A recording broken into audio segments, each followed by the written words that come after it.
Ato sa tagad pagtagad mga kagalaan ang pag-asa maktan atong weather specialist may gala si Mark Galis ato sa kumustahon kining maong tropical storm may gala nga si Duming. Mark, mayong nga buntag live daron sa DYHP RMN Cebu IFM. Kumusta on sa latest sa kahimtang sa panahon?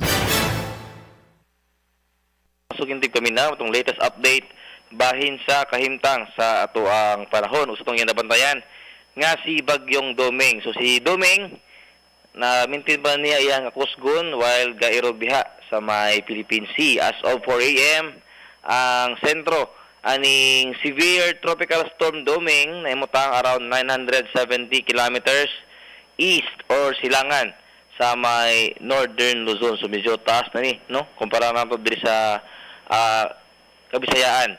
Ang iyahang kusgon naa sa 95 kilometers per hour do siyang sentro. Gastines naa sa 115 kilometers per hour. Again, gayro kini pa kasadpan, amin ang kasadpan sa gipaspason na 15 kilometers per hour. Base sa iyang latest track and intensity forecast, ang maong bagyo sa mga musunod na mga oras o adlaw, magairog na ni siya pa amihanan ang kasadpan. And sa ito nakita po, within the next 24 hours, posible niya makabot ang typhoon strength na around 120 kph or stronger pa yun. So sabi ka karon, wala pa yung nakaisa nga tropical cyclone wind signal sabi sa nasang bahin sa nasod. And so far sa iyahang track, ubos pa ang tsansa na makapasakata o tropical cyclone wind signal sabi sa nasang bahin sa nasod. So layo ra ni mga bagyo, wala na ito nakita na doon ay direktang epekto ning Bagyong Doming sa ato ang nasod, pero iyahang mapakusog o mapa-enhance kini itong ginatawag nga southwesterly wind flow o kini murag kabagat nga hangin, diin mo ni magdala og mga pagwan-uwan sa kasadpang bahin sa ato ang nasod, labi na diri sa Western Visayas, sa Negros Island region. Diri sa Central Visayas, expecta karong adlaw, medyo durang pa itong panahon in terms sa pangapagwan-uwan, but ugma expecta na natin nakita ng mga pagwan-uwan sa dakong bahin diri sa Sugbo. So gubikan sa pagkusog din ng southwesterly wind flow. Agad karong adlaw, expecta sa arang panahon magsang mga pangunulong nga na sa usahay nalay mga kalit ng mga pagbaragom, posible mga papanudog kirat paghapon. Gumikan na lamang aning mga localized thunderstorms. Sa kahimtang sa hangin o sa kadagatan, again layo ra ang mga bagyo pero again iyang mapakusog kining southwesterly wind flow, expecta karong adlaw adto na tay kasarangan na paghuros sa hangin, di gid na kalmada tong kadagatan kumpara sa mga naglabay na mga adlaw.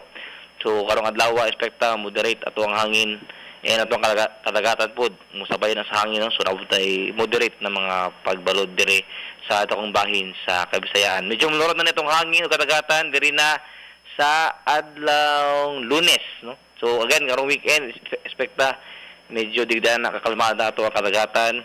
Again kung mahimo kung kita to dagko gid marod di na sa tamo palaot karong mga panahon na.